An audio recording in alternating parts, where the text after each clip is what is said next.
Hello everybody, I hope you're all doing okay, and I hope you're reading loads and loads, okay, because it's very important that while you're still in year one you're reading loads at home, okay. And I'm actually going to read you a story now, and this is a request I've had actually from one of the children to read a Willo the Wisp story. We've read quite a few of these, and the one I've chosen to do is Holidays, because I think we could all do with one really. So before I read it, let's go over the characters on the back, okay? So we have Willo the Wisp here, who's the narrator. Now, narrator is the person that tells the story. So when you're reading a story to a grown-up, okay, you become the narrator, okay? But in this story, it's going to be Willo the Wisp, okay? Then we have Mavis Cruitt, the fairy. We have Arthur the caterpillar, who's looking a bit grumpy there, actually. I think it's because he's just spotted Evil Edna, the wicked witch, who's a television set. We have the Moog, okay, who's the dog, Car Wash the cat, Twit the bird, the beast, who's not a nasty beast, he's actually quite a nice beast, and we have the astronauts who live in this big toadstool, okay. Now, not all of the characters are in every single story, so we'll see how many are in this one, shall we? Right then. Hello, it's me, Willo the Wisp. Did you know that once a year all the small folk of Doyley Woods go on holiday? Well, they do. And they go all over the place. For example, every year old Arthur the caterpillar likes to go climbing.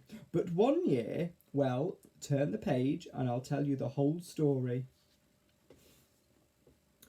One sunny morning, Arthur was quietly contemplating his annual holiday when Mavis Cruitt the fairy twirled into view.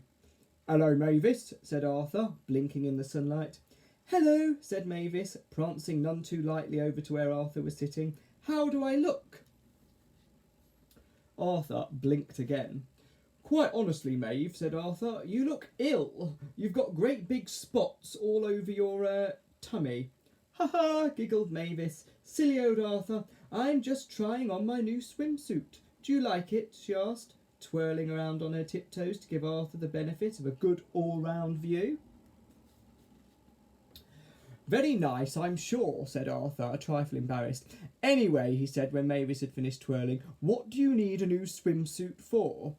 "Because," said Mavis, changing back into her usual self with a twinkle of magic, "I'm going to the seaside for my holiday. Where are you going for yours?" "Where I always go," said Arthur, looking upwards, "right to the top of that big beech tree." "Fancy," said Mavis. "How dull."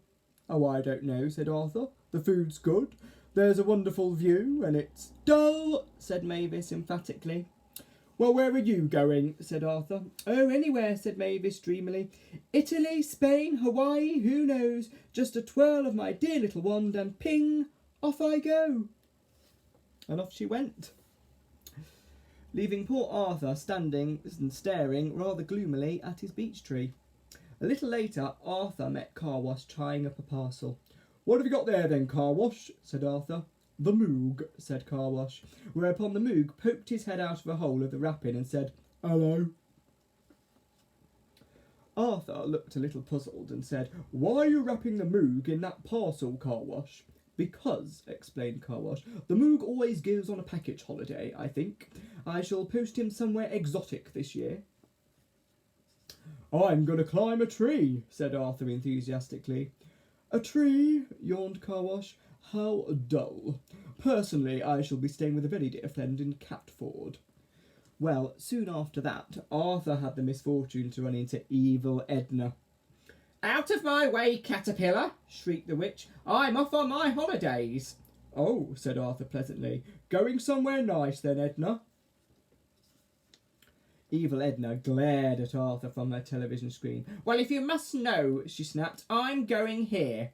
And with that, Evil Edna's ugly face disappeared from the screen, and in its place appeared a lovely sunny beach.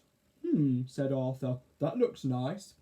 "And," continued Edna, her face returning to the screen, "I'm going to lie on that beach and cast a nasty, horrid spell," she cackled. "I shall make it rain on every one of you all day long." "Oh, Edna," said Arthur, "how could you?" "After that," chortled Edna, clanking off with her metal feet, I shall go for a paddle in the sea. Well, shouted Arthur when evil Edna was safely out of earshot, I hope your feet go rusty. And with that, Arthur went in search of a toadstool on which to have his afternoon nap. Unfortunately, however, the toadstool that Arthur found wasn't a toadstool at all. It was a rocket.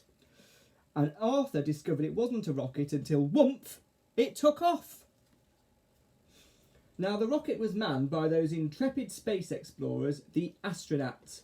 Hey, said Arthur, where's this thing going? Mars, said the astronauts, popping their heads out of their porthole. We're going there for our holidays. Mars, thought Arthur. Caw, no one could say that was dull. Mind if I join you? He said. Well, the rocket soared up and up and up until suddenly there was a horrible grating noise. Something had gone very wrong, which meant, of course, that the astronauts had to return for Earth for rocket repairs, leaving Arthur rather up in the air. And Arthur, appreciating the gravity of the situation, also returned to Earth and landed on his head. Whereupon Arthur fell into the deepest sleep and dreamt he was on Mars, standing before the most beautiful caterpillar queen of that planet. Greetings, your most gracious and noble majesty, Arthur said in a dream. And the beautiful queen said, Wake up! It was evil Edna. If there's one thing I can't stand, said evil Edna, giving poor Arthur a prod with her foot to make sure he was awake, it's a snoring caterpillar. Hello, Edna, said Arthur. I thought you'd gone to the seaside. Well, I came back, didn't I? She snapped. My feet went rusty. Poor Edna, after all that. Well, we know all about rust, don't we? Because we did that in science. When metal gets wet sometimes, it starts to peel away and gets rusty. And that's what's happened to poor evil Edna's feet, because they're made of metal and she went in the sea. So, maybe she'll think twice about being a bit unkind to people next time, okay? So, I hope you're all doing really well, and I hope you're all doing some great reading as well, and I shall speak to you soon. Take care.